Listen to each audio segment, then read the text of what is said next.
The man who brought international recognition to the martial arts was Bruce Lee. Through his films, the world saw an undiscovered treasure trove of unarmed combat. Using his incredible physical attributes, Lee could make any type of fighting technique look effective and usable. Anyone who saw Bruce Lee move, whether on screen or off, agreed that they were watching a master at work.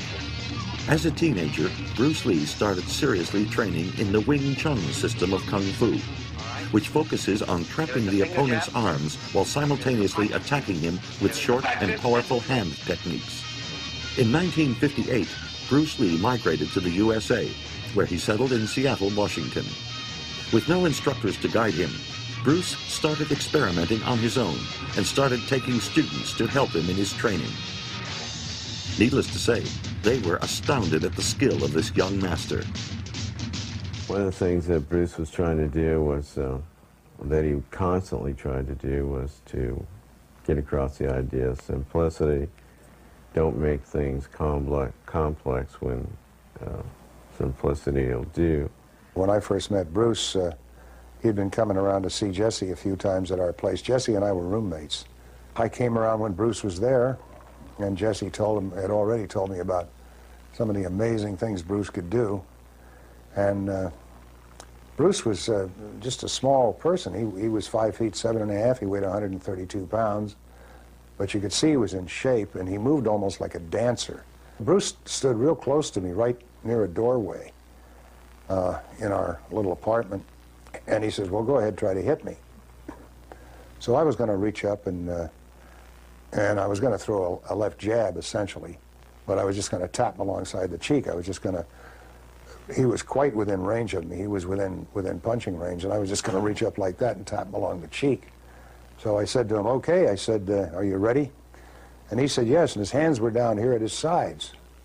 And he looked kind of relaxed, and I thought, this guy ain't ready. And I said, well, are you sure you're ready? Because, you know, he didn't realize how fast you can get hit from that range, I thought, you know. And so I said, are you sure you're ready? He said, yes, I'm ready. And I said, okay. I stood there for a second, and I went like this, and before I got that far, my hands were slammed into my chest, and he had his forefinger in a little knuckle like this up against my throat, and he said to me, ah, the Fung Nan, the eye of the peacock. And I stood there kind of petrified, and I thought, how the hell did that happen? Before his arrival in the USA, Bruce Lee was a firm believer in the traditional ways of learning martial arts. This included prearranged forms and exercises. After practicing these movements for years and seeing no positive results, he started to question the whole foundation of the arts, starting with him making adjustments in the Wing Chun style. It started as just a natural progression of logical moves that eliminated a waist motion here and a waist motion there, introduced a move that worked a little better here and there. And it was a very gradual thing. I don't think he realized it. I don't know at what point he realized he wasn't even doing Wing Chun anymore.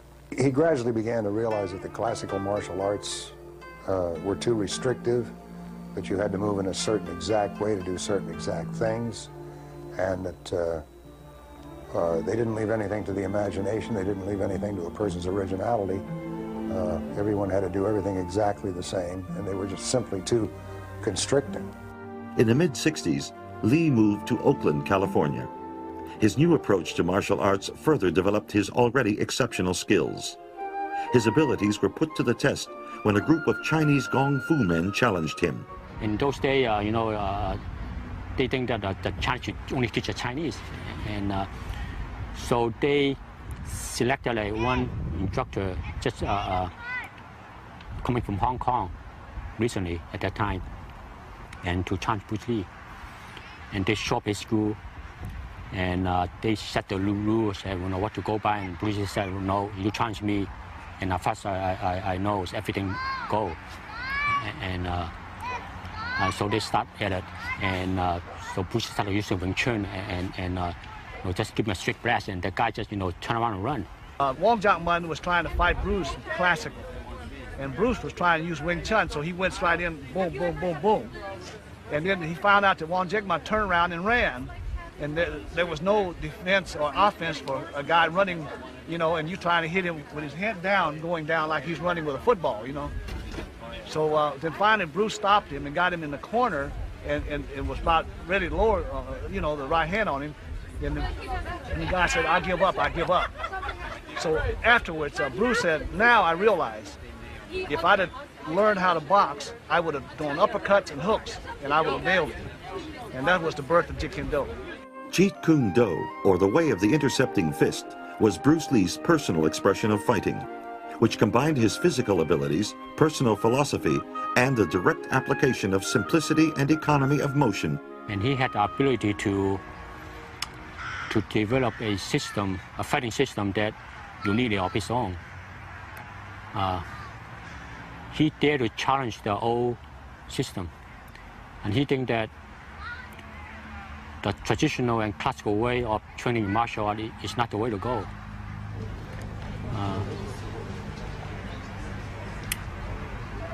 By so doing, he more or less modernized today's martial art by using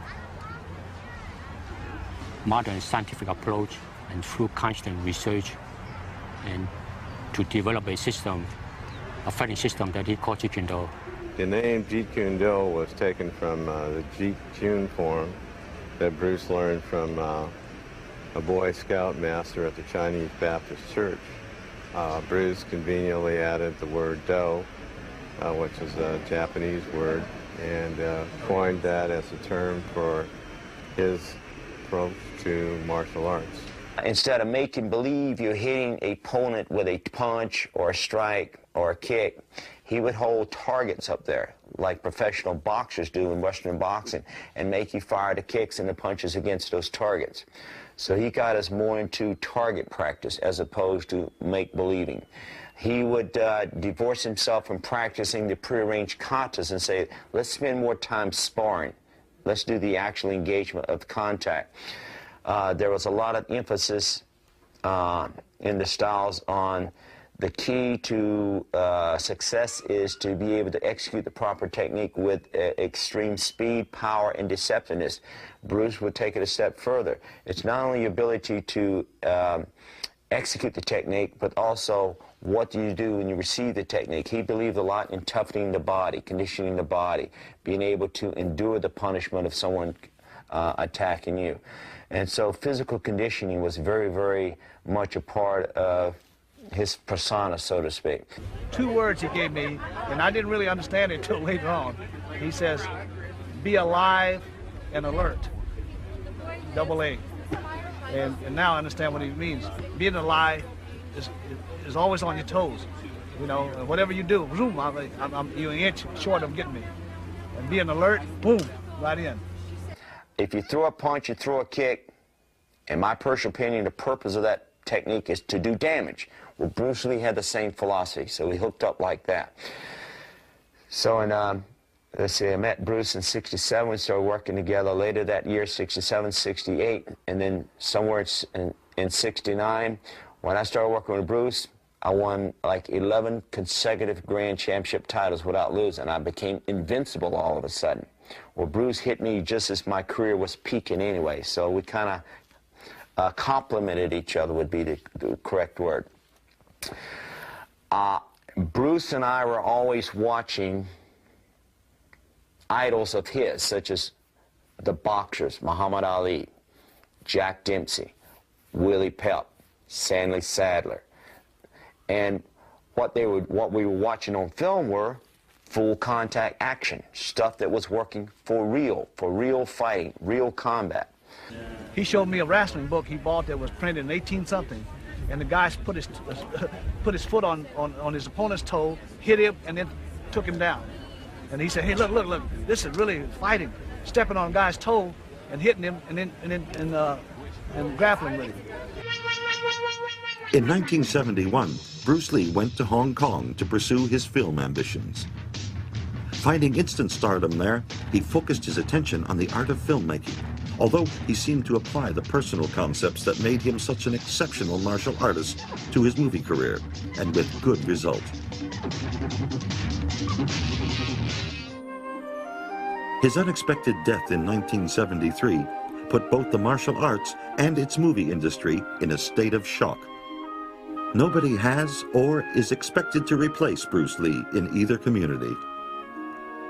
Ultimately, the legacy he left behind is one of inspiration and motivation, by the fact that here was living proof that someone can rise up and exceed the limitations we put on ourselves. And it is safe to say that as long as martial arts exist, so will Bruce Lee.